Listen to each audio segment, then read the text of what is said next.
안녕하십니까? 사랑, 희망, 생명을 전하는 복음방송 진리의 뜰입니다. 여러분 안녕하십니까? 오늘은 다니엘서 4장입니다. 이 다니엘서 1장부터 6장까지는 하나하나의 한 장마다 하나의 사건들로 이루어져 있습니다. 그리고 이 사건들은 어떻게 하나님이 이 땅에서 역사의 주인이시고 이 세상이 우연히 돌아가는 것 같지만 이 세상에 우연히 이루어지는 것이 아니라 모든 것이 하나님의 주관 안에서 이 모든 것이 이루어진다는 것을 이러한 사건을 통해서 참 하나님이 누구신지를 보여주는 사건을 하나씩 기록해 놓고 있습니다.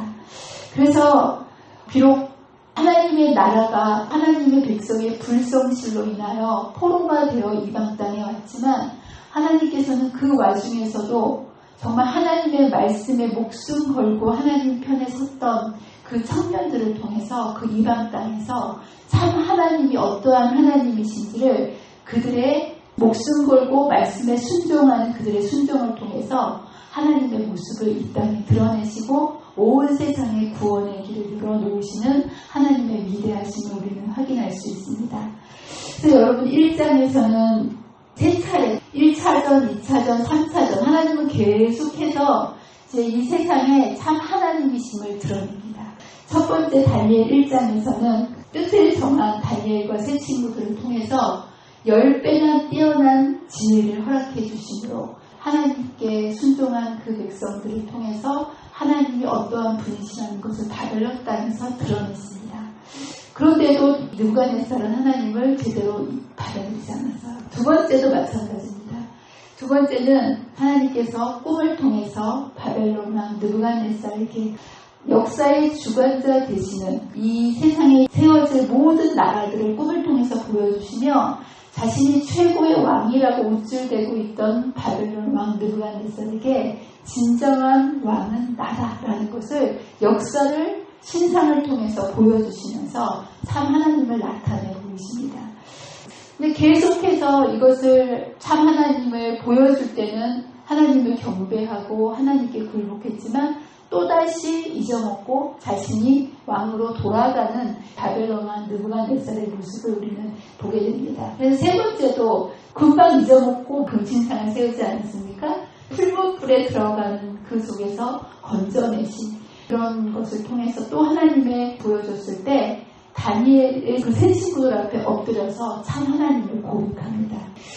그런데 그때 그렇게 고백하고 하나님을 받아들였다면 이번 다니엘 4장의 네 번째 4차전이 필요 없었을 텐데 인간은 또 그 교만이라는 병 때문에 하나님을 대적하는 이 느부갓네살의 모습을 다니엘 4장에서 확인합니다. 여러분, 느부갓네살이 참 똑똑한 사람 아니겠습니까? 그 온 세상을 지배했던 타의 추종을 불허했던 그런 위대한 왕이었었는데 어떻게 이 위대한 왕이 그 하나님의 위대하심을 그렇게 순식간에 잊어먹고 또 자신이 그렇게 왕이 되려고 하는 이러한 일을 계속 반복해서 교만이라는 병에 재발을 하게 될까요? 여러분, 느부갓네살이 왜 이렇게 교만할 수밖에 없었을 것 같으세요? 느부갓네살이 교만할 수밖에 없었던 이유, 그것은 교만한 환경에 놓여져 있었다는 거예요. 교만할 수밖에 없이 너무나 위대했기 때문에 교만할 수밖에 없어요. 사람은요, 어떤 환경대로 반응할 수밖에 없어요. 사람이 번영과 만사 형통 속에서는 하나님을 마음의 보좌로 온전히 받아들이지 않는 사람은 교만할 수밖에 없다는 거. 사탄도 교만해서 타락하지 않았습니까? 사탄이 왜 타락했냐면 너무나 하나님처럼 위대했기 때문에. 여기 이렇게 되어 있습니다. 이 나라 저 나라를 바벨론에 병합시킴으로써 그 시대의 최대 통치자로서 그의 명성은 더욱 빛났다. 모든 나라를 다 점령해버린 거예요. 예. 그처럼 야심 많고 교만한 이 성공한 군주가 참된 위대함으로 겸손의 길에서 돌아서게 하고 싶은 유혹을 받게 되는 것은 그리 놀라운 일이 아니다. 그는 너무나 위대한 일을, 이 업적을 이루어냈고 그런 환경에 둘러싸여져 있었기 때문에 교만할 수밖에 없었다는 거. 그래서 정말 바벨론 자체는요, 정말 위대한 나라였어요. 금으로 표상되지 않았으니까 사중 성벽이 있었고 난공불락이었어요. 네, 엄청난 사중 성벽으로 둘러싸여져 있었고 공중정원, 7대 불가사의 중에 하나인 공중정원과 황금지대, 모든 것이 황금으로 둘러싸여져 있는 그런 모습들 속에서 느부갓네살은 교만하지 않을 수 없는 그러한, 인간이 교만한 환경에 놓이게 되면 교만할 수밖에 없는 인간의 연약한 모습을 보게 됩니다. 또 하나의 이유는 뭐냐면 인간의 본성이 교만하기 때문이라는 거예요. 여러분들, 이러한 엄청난 기적을 보았지만 인간의 교만은 인간의 어떠한 노력으로 치유될 수 없는 치명적인 병인 것을 보게 됩니다. 여러분들, 나는 교만하지 않는데 이렇게 얘기하시는 분들이 혹시 있을지 모르겠어요. 근데 여러분들이 교만하지 않은 거는 그런 환경에 있지 못하기 때문에 교만하지 않은 거예요. 여러분들이 저런 위치에, 저런 자리에, 저런 높은 힘을 가지고 있으면 여러분도 교만할 수밖에 없어요. 그래서 인간의 죄된 본성이 성공이라는 환경을 만나게 되면 그 교만이 나올 수밖에 없다는 거. 그래서 마치 화약과 같은 거. 인간은 모두 다 뭘 가지고 있습니까? 죄된 인간이라고 하죠. 그래서 교만과 이기심이 있는데 이것이 어떠한 환경 속에 노출되어지게 되면 사람은 교만하게 된다는 거예요. 그래서 교만이라는 것은 죽음으로 인도하는 치명적인 죄인데 그렇기 때문에 인간은 이 죄 때문에 죽을 수밖에 없다는 거. 여러분, 단 한 분, 어떤 환경에서도 교만하지 않으신 단 한 분이 계셨죠. 그분이 누굴까요? 예수님이십니다. 예수님은 하늘에 있으셨을 때도 겸손하셨고요. 이 땅에 내려오셨을 때도 죽기까지 겸손하셨다. 예수님을 제외하고 우리는 다 죄된 인간이기 때문에 그런 환경에 인간이 죄된 본성을 가지고 있으면 화약이 평상시에는 괜찮지만 불꽃이 치면 모두 터지는 것처럼 우리의 죄된 본성을 가진 사람이 그런 환경에 놓이게 되면 모두가 이 교만의 병으로 죽을 수밖에 없다는 거예요. 여러분들, 인간의 본성은 그리스도를 개인의 구주로 영접할 때만 치유가 가능하고 살 수 있는 길. 그래서 여기 보면 느부갓네살이 이런 고백을 했어요. 다니엘 1장에서 십변을 앓는 줄을 알면서 하나님께 영광을 돌렸습니다. 두 번째로 다니엘 2장에서도 너희 하나님은 참으로 모든 왕의 신들의 신이시오 모든 왕의 주제시로다. 이렇게 하나님의 참신이심을 고백했어요.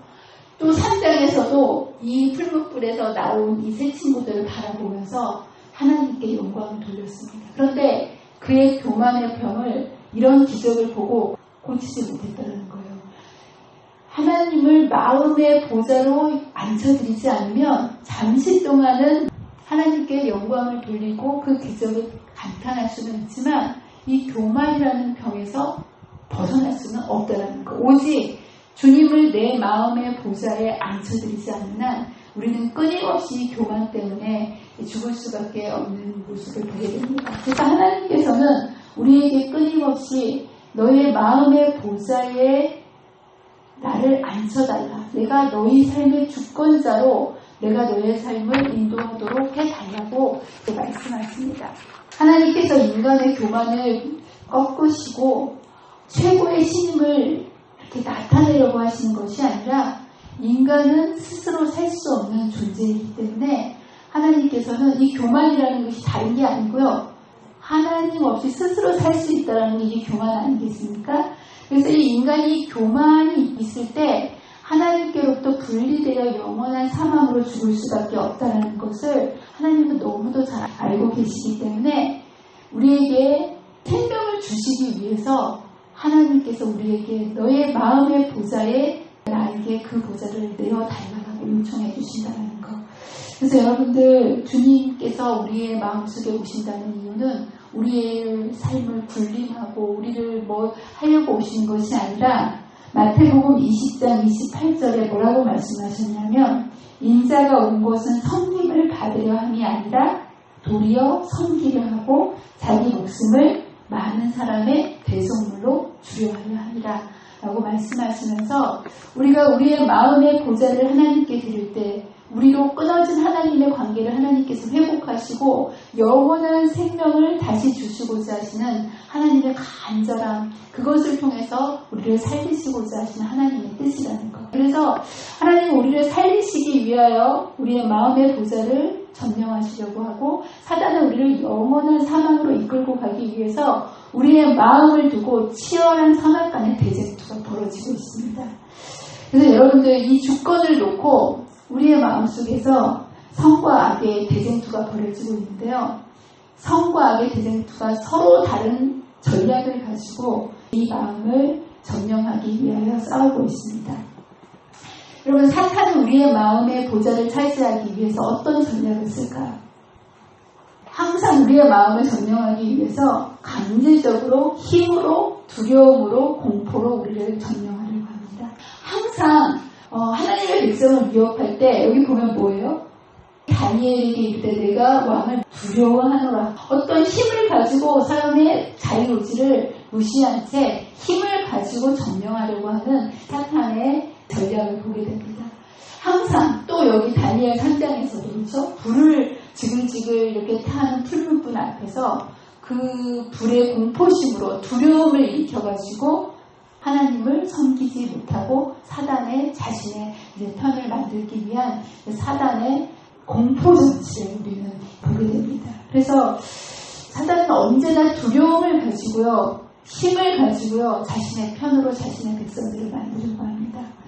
코로나가 왜 무섭습니까? 두렵기 때문에 무서운 거예요. 이 두려움의 근본 원인을 가만히 생각해 보면 사람은요, 불확실한 것에 대해서 항상 두려움이 큽니다. 세상의 고통이 굉장히 크죠. 네. 그러나 그것이 그 두려움 때문에 식용안정제나 진통제를 먹는 사람은 없습니다. 왜냐하면 언제 통증이 언제쯤 오고 언제쯤 사라질 거라는 것을 예측하고 알기 때문에. 그죠? 알면 두려운 게 아니에요. 근데 제가 이제 우울증을 알아보니까 이거는 육체적인 고통은 어떠한 해산의 고통하고는 비교할 게 없어요. 우울증은 그렇게 아픈 게 아니에요. 그럼에도 불구하고 그것이 더 인간의 삶을 황폐시키는데 그 이유가 도대체 이게 어디서 와서 어디로 가면 어떻게 끝나는지에 대한 불확실성 때문에 그렇다고 저는 생각이 듭니다. 여러분들 요즘 코로나 때문에 정말 난리지 않습니까? 코로나가 두려운 것은 인류가 처음 겪는 바이러스 때문에 이 모든 게 불확실한 거예요. 사실 이보다 더 무서운 게 에이즈나 암 이런 것이 훨씬 치명률이 높지 않습니까? 근데 이런 것들은 어느 정도 이제 인류가 겪으면서 이것에 대해서 알았기 때문에 대처가 가능한데 코로나는 이것에 비해서 치명률은 정말 얼마 되지 않지만 도대체 이것이 무엇인지 정체를 알지 못하기 때문에 두렵다는 거예요. 도대체 어디서부터 오고 어디로 가는지 얼마나 될 것인지 아무도 예측할 수 없지 않습니까? 또 언제 이것이 옮을지 내가 옮겨줄지 이걸 모르는 거예요. 그래서 이걸 알게 되면 이렇게 우리가 예방할 수도 있고 대처할 수도 있는데 내가 옮았는지 안 옮았는지 이것도 모르겠고 어디에 가면 옮는지 이런 것도 전혀 모르겠고 우리가 모르는 데서 오는 두려움이 굉장히 크다는 거예요. 정말 이 사탄은요, 이 두려움, 알지 못하는 것에 대한 이 두려움을 이용해서 온 세상을 자기 뜻대로 굴복시키려는 이런 모습을 우리는 지금 우리가 겪고 있고 우리가 보고 있습니다. 네, 그래서 이 알지 못하는 것에 대한 두려움이 사람을 두렵게 만드는 거예요. 근데 여러분들 사단은 이렇게 알지 못하는 것에 대한 두려움으로 사람들을 몰고 가고 이것을 통해서 자기의 백성을 이렇게 삼는데요. 하나님께서 우리의 마음을 점령하실 때는 이것과 전혀 다른 방법을 사용하시는 모습을 우리가 보게 됩니다.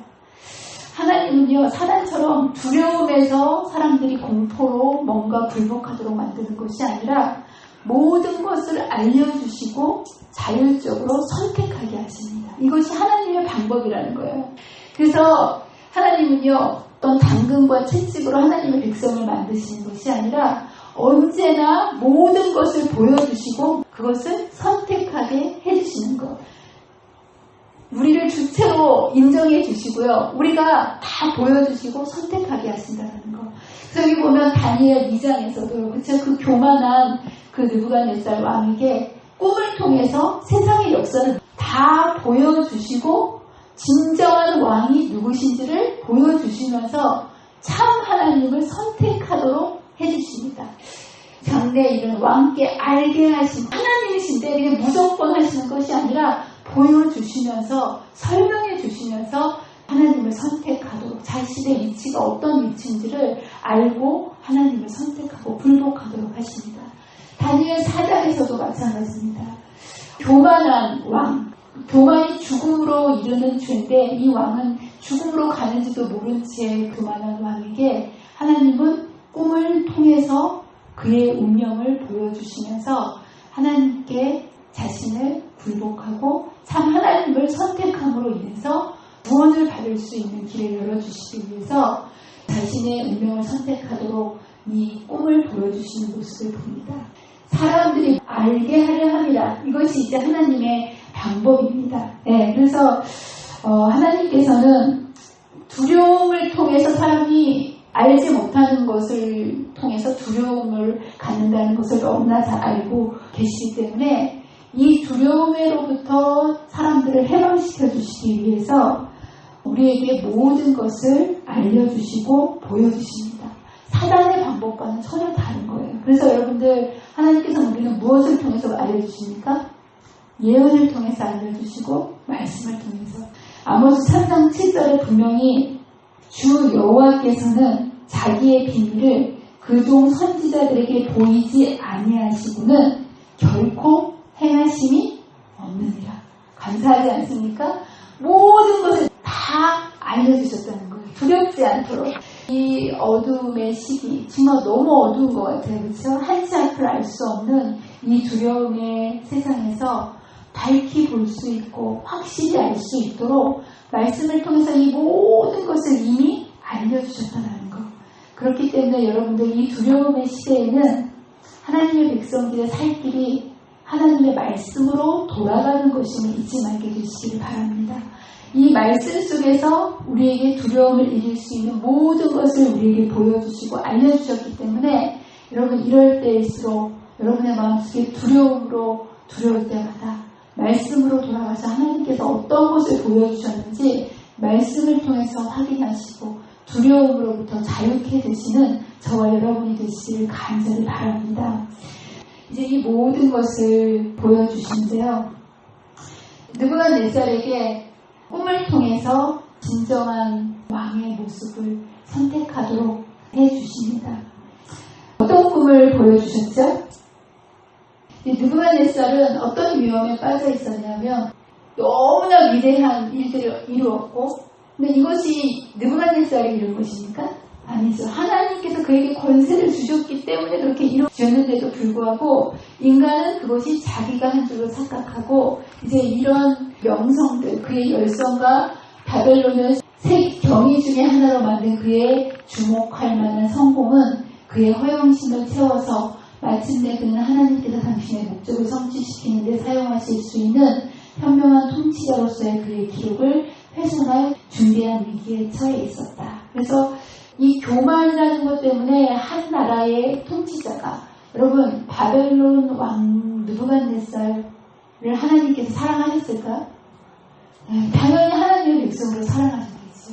그래서 하나님께서는 이 교만이라는 병으로 인하여 영원한 사망으로 하나님께로부터 분리되어서 죽어가고 질주해가는 이 느부갓네살을 살리시기 위해서 그의 꿈을 통해서 그에게 경고하시는 모습을 보게 됩니다. 그래서 그에게 이 꿈을 주신 목적은 너의 운명이 이렇다라고 그에게 위협하시고 그의 운명을 한정 지으시려고 하는 것이 아니라 이 꿈을 보고 경고를 받고 돌이키라고 주신 거 아니겠습니까? 그래서 하나님께서 은혜를 베푸사 살리기를 원하셨다는 거예요. 꿈의 목적은 위협이 목적이 아니라 살리는 것에 목적을 두시고 왕에게 그의 위험과 그를 멸하기 위해 놓여진 한정에 대하여 경고하시려고 살리시기 위하여 다른 꿈을 주셨다라고 얘기합니다. 이제 이 꿈을 주셨는데 어떤 꿈인지 여러분 다 알고 계시죠? 아주 커다란 나무가 하늘이 높을 정도로 어마어마한 나무가 크게 되고 그 나무가 너무 커서 온 세상에 가득 찬 나무로서 이 나무 그늘 아래 모든 새와 짐승들이 깃드는 그런 나무가 어느 순간에 잘려져가지고 그 밑둥이 묶인 채로 7년을 지내게 되는지 이런 꿈을 꿉니다. 여러분 느부갓네살 왕이 이 꿈을 꾸었을 때 꿈에서 깨어났을 때 이 꿈을 꾸고 난 다음에 기분이 어땠을 것 같으세요? 여러분들이 이런 꿈을 꾸면 여러분들이 직관적으로 이것이 흉몽일 것 같으세요? 길몽일 것 같으세요? 저는 뭐 꿈을 해석하고 이런 건 아니겠지만 딱 봐도 이 꿈은 어떤 꿈 같아요?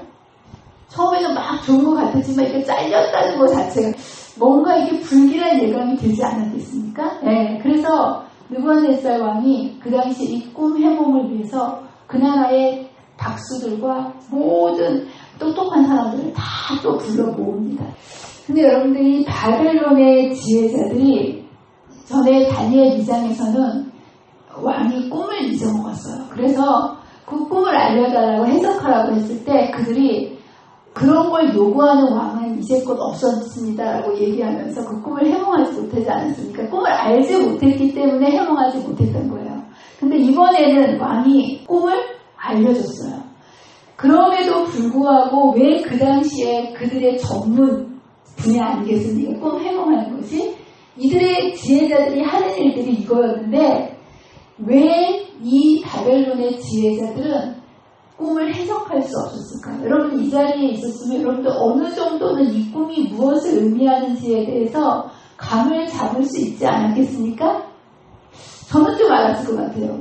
뭔가 이게 불길한 거다 이렇게 알 수 있었을 것 같아요. 근데 그 똑똑하던 이 바벨론의 지혜자들이 이 왕이 이렇게 요구했을 때 이거를 거절하면 죽임을 당할 수 있는 거 아니겠습니까? 그런데도 한 명도 이것에 대해서 해석할 수 있는 사람이 왜 없었을까요? 아마도 이게 너무나 흉몽이었기 때문에 이것을 잘못 얘기했다가는 목이 달아날 수도 있겠다는 그것 때문에 이야기하지 못했을 가능성이 있었을 거라고 저는 생각합니다. 근데 이때 담대하게 아무도 이것을 해석하지 못할 때 누가 꿈 해석에 나섭니까? 다니엘이에요. 분명히 불운을 예고하는 그 꿈을 인하여 크게 범인한 왕도 알고 있었다는 거예요. 박수들도 알고 있었다는 거예요. 근데 아무도 이것을 정확하게 얘기하지 못했던 건 너무나 두려웠기 때문 아니겠습니까? 박수와 술객에게 거듭 말했으나 아무도 그것을 해석할 수 없었다.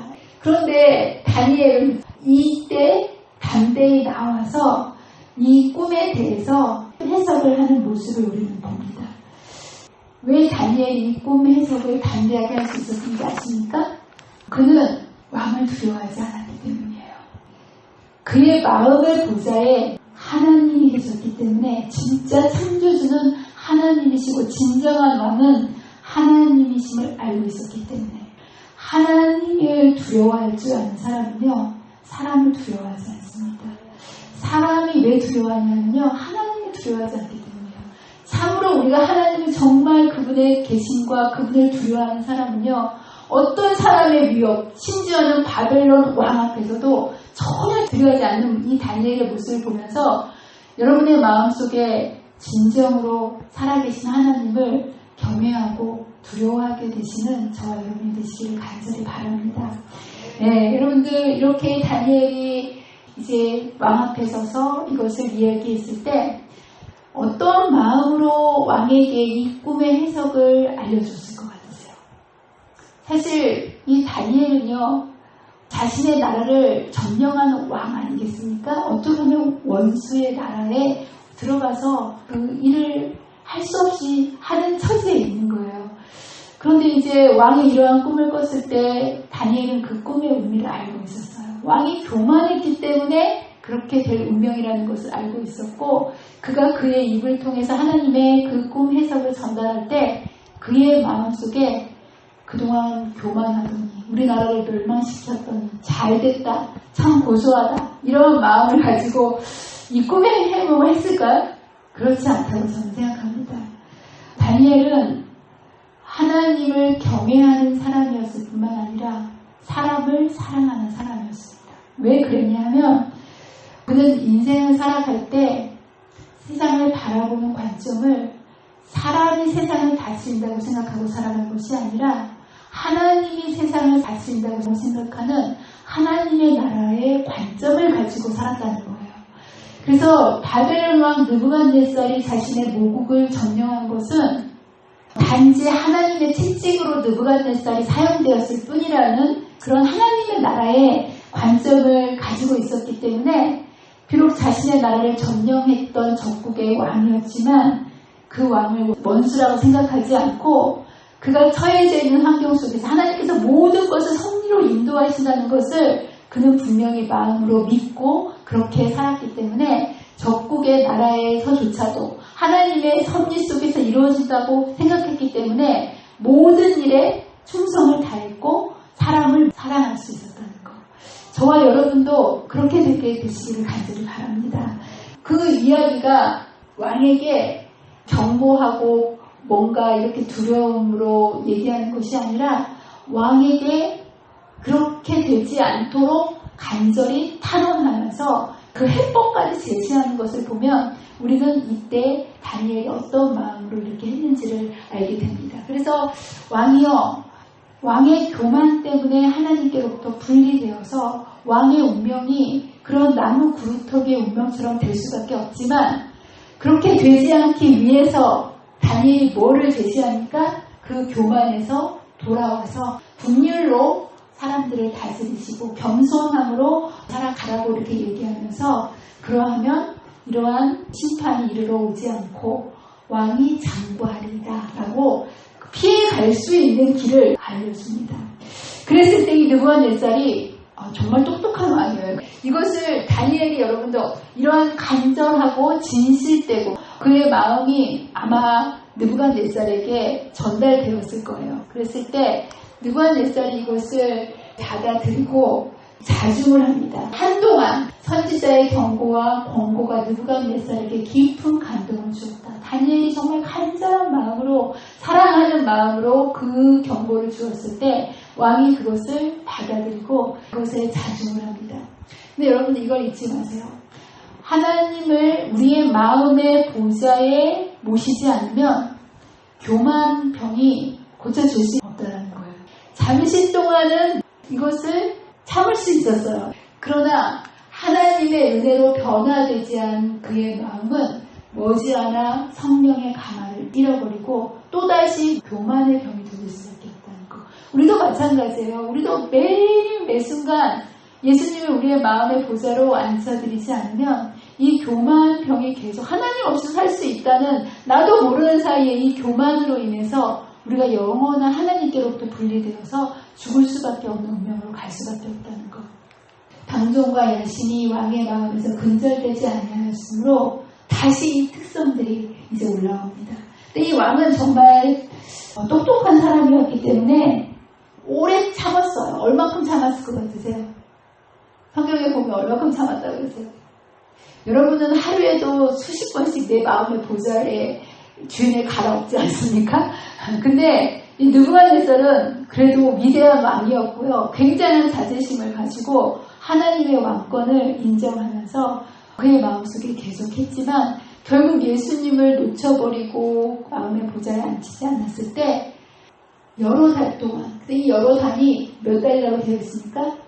12달, 딱 1년이 지났을 때 그의 마음속에 성령의 가마력을 잃어버리는 순간 왕의 옥상에 올라가서 그가 이루어 놓은 그 위대한 도성 바벨론을 바라볼 때에 자기도 모르는 사이에 그 교만한 그것이 오고 하늘에서 내가 내 능력과 권세로 건설하여 나의 도성을 삼고 이것으로 내 위엄의 영광을 나타내는 것이 아니냐라고 자기 자신의 이 교만을 나타내었을 때 이 말이 아직도 나 왕의 입에 있을 때에 하늘에서 소리가 내게 들려 느부갓네살 왕아 내가 말하노니 나라의 왕위가 내게서 떠났느니라 라고 이제 하늘에서 하나님께서 말씀하시고 이 순간 사람에게서 쫓겨나서 짐승이 되는 모습을 보게 됩니다. 이 강력하던 군주가요 일개 짐승이 되버린 거예요.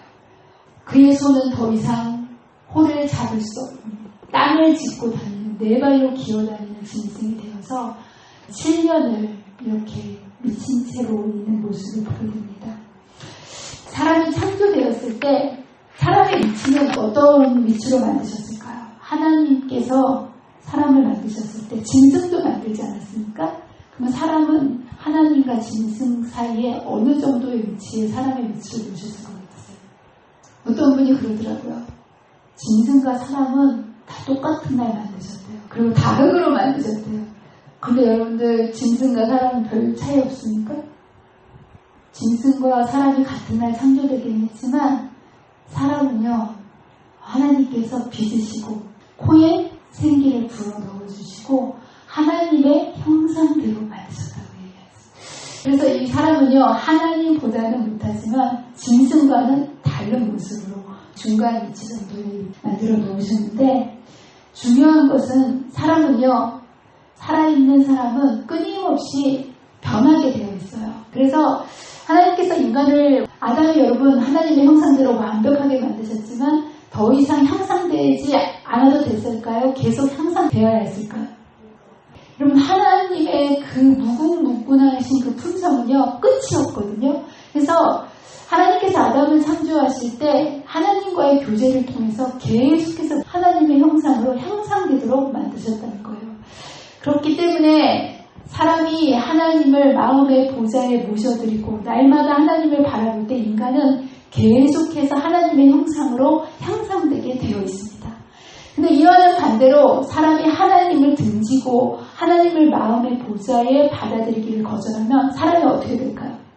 그냥 이렇게 있는 게 아니에요. 어떻게 될까요? 짐승의 모양으로 타락하게 되어 있다는 거예요. 그래서 여러분들 사람이 하나님을 떠나서 사람이 사람의 마음대로 살아가면 사람처럼 살아갈까요? 짐승처럼 살아갑니다. 우리는 너무나 사람이 제멋대로 살 때 짐승처럼 살 수밖에 없는 인간의 모습을 너무나 많이 보지 않습니까? 인간은요 하나님을 떠나게 되면 짐승의 모습으로 타락해버릴 수밖에 없다는 거예요. 그래서 여러분 사람이 하나님의 형상으로 창조된 사람은요 두 가지 길에 놓여져 있습니다. 끊임없이 하나님을 마음의 보좌에 모시고 하나님의 형상으로 향상해 나아가느냐 아니면 그것을 거절하고 내 멋대로 살다가 짐승보다 못하게 타락하게 되느냐. 그래서 여러분들 그런데 정말 놀라운 것은 무엇이냐면 여러분 사람이 하루아침에 짐승이 되는 것도 굉장히 놀라운 일 아니겠습니까? 여러분들 이런 사람 보셨어요? 이건 난광병이라고 하는데요. 실제적으로 이런 병이 있습니다.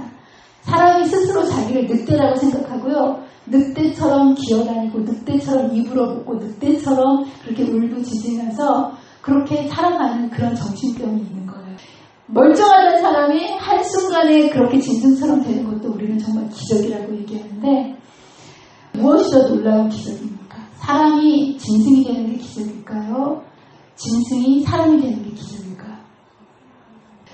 여러분 우리는 사람이 짐승같이 되는 건 수도 없이 되죠. 근데 정말 이 짐승같이 살던 사람이 하나님의 마음 가운데 모셔드렸을 때 사람이 되는 것 이거는 정말 하나님께서만 해주실 수 있는 기적 아니겠습니까?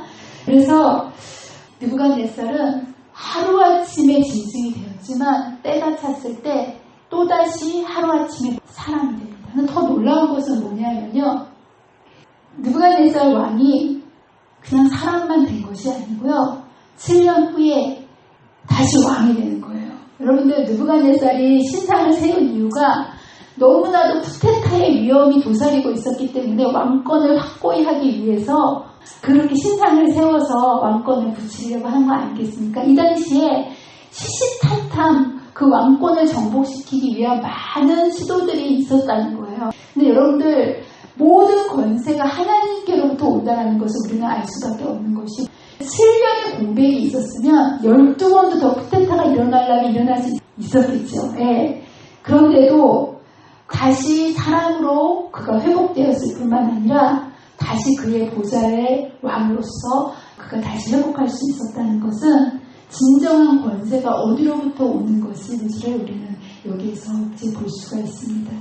그런데 여기에 우리가 생명의 원리를 알 수가 있는데요. 성경에 보면 바로 그때라는 표현이 2번 나옵니다. 여기 다니엘 8장 33절에 보면 바로 그때에, 이때는 어느 때일까요? 왕이 하나님을 거절하고 제멋대로 살 때, 자기가 왕이라고 교만할 때, 바로 그때에 뭐가 된 거예요? 사람이 짐승이 돼버린 거예요. 바로 그때에. 그런데 2번째로 또 그때가 나옵니다. 근데 이 그때에는 그가 뭐가 됩니까?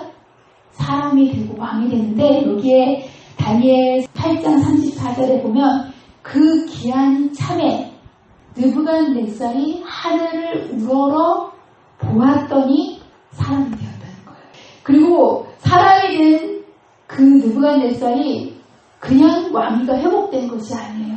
그 뒤에 우리가 이 성경을 잘 읽게 되면 그가 사람이 되고 난 후에 하나님께 감사하고 찬양하고 경배하였더니, 그러면서 36절에 그때에 총명이 다시 내게로 돌아와 내 나라와 영광이 대하여도 내 미움과 강명이 내게로 돌아왔느니라 라고 기록하고 있습니다. 짐승과 사람이 다른 점이 뭔지 아십니까? 하늘을 바라보느냐 바라보지 못하느냐. 하늘을 바라본다는 것은 예배한다는 거 아니겠습니까? 여러분들 짐승이 아무리 똑똑해도요, 땅을 보고 살아가요. 여러분 짐승이 아무리 똑똑해도 예배드리는 짐승 보셨습니까? 사람과 짐승을 구별하는 것은요, 하늘을 우러러보는 것이고요, 예배하는 거예요. 그래서 사단은 마지막 때 하늘을 바라보지 못하도록 예배하지 못해요. 우리가 하나님께 이 관계가 회복되어지면 영원한 생명으로 간다는 것을 누구보다도 사단이 잘 알고 있습니다. 여러분 이걸 잊지 마세요. 사람이 아무리 똑똑하다 할지라도 하나님을 등지고 자기가 왕이 되려고 하면 그때에는 사람이 짐승이 된다는 거. 그러나 아무리 짐승처럼 천한 인생으로 추락해버린 인생이라 할지라도 다시 고개를 들고 하늘을 바라보며 예배를 회복하게 되는 그때에 하나님께서는 다시 사람의 위치로 회복시켜 주셨을 뿐만 아니라 그의 왕위를 다시 세워주신다는 것. 여러분, 이 세상에는 정말 많은 문제가 있습니다. 지금 정말 모든 게 문제 아니겠습니까? 정치, 경제, 사회, 문화, 환경, 모든 게 문제인데요. 이 문제의 근원은 언제나 사람입니다. 여러분도 그렇게 생각하십니까? 그렇기 때문에 이 모든 문제가 해결되기 위해서는 역시 답도 사람입니다. 사람이 변해야 문제가 해결될 수 있는 거예요. 사람이 변화될 때 모든 것이 해결될 수 있는데, 그렇기 때문에 사람이 변화되는 것보다 더 중요한 것은 이 세상에 없습니다. 근데 여러분들, 사람이 변화될 수 있는 것은 오직 하나님께서만 하시십니다. 그래서 저는 이것이 하나님께서 이루시는 가장 큰 기적이라고 생각합니다. 뭔가 물질을 초월하는 이런 것들을 이적이라고 하지 않습니까? 근데 이적 중에 이적이 뭐 물이 포도즙이 되는 거, 바다가 갈라지는 거, 뭔가 이렇게 초능력적으로 변하는 것이 이적인데요. 이적 중에 가장 큰 이적, 가장 힘든 이적은요, 사람이 변화되는 거라고 저는 믿습니다. 왕도요, 뭐라고 얘기하냐면 자기가 변화된 것을 가장 큰 이적이라고 고백하는 거예요. 이 지극히 높으신 하나님이 내게 행하신 이적과 놀라운 일을 내가 알게 하기를 즐겨하노라. 하나님을 떠나서 이 죄로 인해서 등지고 하나님과 분리되어서 짐승처럼 살아갈 수밖에 없는 우리 인생들을 하나님께서 때때로 돌이키시기 위해서 느부갓네살이 여러분 7년 동안에 이러한 짐승의 삶을 산 것에 대해서 얼마나 처절한 인생이 되었겠습니까? 잘 생각해 보시면 7년이라는 시간은요, 영원이라는 세월을 생각해 보면 정말 아무것도 아니라는 거예요.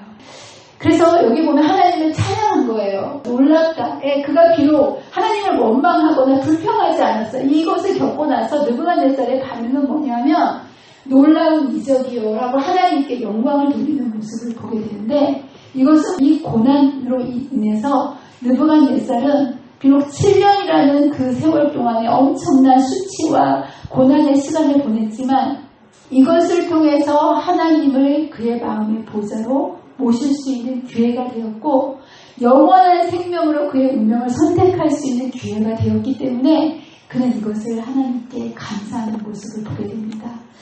여러분 어떻게 생각하면 때때로 우리의 인생 속에 이루어지는 처절한 어려움들, 저는 이 코로나도 마찬가지라고 생각합니다. 이것이 비록 인간의 만들어 놓은 문제이긴 하지만 여러분 이 모든 것도 하나님께서 역사를 주관하시기 때문에 하나님께서 허락하시지 않으면 이렇게 교회가 이런 수모를 받을 수가 없는 거예요. 그렇지 않겠습니까? 이 교회가 이렇게 예배가 멈춰야 될 수밖에 없는 이런 엄청난 고난과 수모의 시간을 겪는 건 저는 또 하나의 하나님의 우리에게 기회를 주시는 거라고 생각합니다. 바벨론은 다른 게 바벨론이 아니에요. 하나님 없이도 잘 살 수 있다. 이제까지 교회가, 한국 교회가 이렇게 살아왔다면 우리는 이것을 다시 한번 돌아봐야만 합니다. 그리고 하나님께서는 이번 이런 기회를 통해서 하나님을 떠나서는 우리가 살 수 없다는 것을 하나님의 백성이 처절하게 느부갓네살이 깨달은 것처럼 깨닫기를 원하신다는 것. 그래서 여러분들 우리가 느부갓네살이 다시 하늘을 우러러 보았을 때 그가 다시 회복되었던 것처럼 비록 우리에게 이러한 상상할 수 없는 상황 속에 우리가 놓이게 되었지만 우리가 궁극적으로는 하늘에 가야 되지 않겠습니까? 우리가 우리 힘으로 살 수 있다는 이 엄청난 바벨론의 생각에서 우리가 나오기 위해서 하나님께서 허락해 놓으신 여러분 이 시간들 속에서 머리를 들고 하나님을 향하게 되시는 저와 여러분이 되시기를 바랍니다. 그때에 하나님께서는 우리에게 다시 한번 우리의 모습을 회복시켜 주시고 또 하늘에 갈 수 있는 하나님의 백성으로 우리를 넉넉히 준비시켜 주시는 기회로 이 기회를 삼으신다는 사실을 여러분 기억하시고 오늘 또다시 머리를 들고 하나님을 우리의 마음의 보좌 앞에 우리의 마음의 보좌에 앉혀드리게 되시는 저와 여러분이 되시기를 간절히 바라면서 말씀을 마치도록 하겠습니다. 기도하겠습니다. 사랑과 은혜가 많으신 하나님 아버지, 예측할 수도 알 수도 없는 이 두려움의 시기에 우리 하나님의 백성들에게 너무나도 분명하고 확실한 말씀을 통하여 하나님을 보여주시고 참 하나님이 누구이신지를 선택할 수 있도록 말씀을 주시니 감사합니다. 주님, 우리가 지금 겪는 참 처참하고 무서운 이러한 상황 속에서 우리가 낙심하거나 불평하거나 두려워하지 않게 해주시고 머리를 들고 참 하나님을 바라보게 해주셔서 느부갓네살을 다시 회복시켜 주신 것처럼 이 교회를 다시 회복시켜 주시고 주님의 오심을 준비할 수 있는 하나님의 백성으로 다시 세워주시는 귀한 축복의 기회가 될 수 있도록 도와주시기를 사랑과 은혜가 많으신 예수님의 이름으로 간절히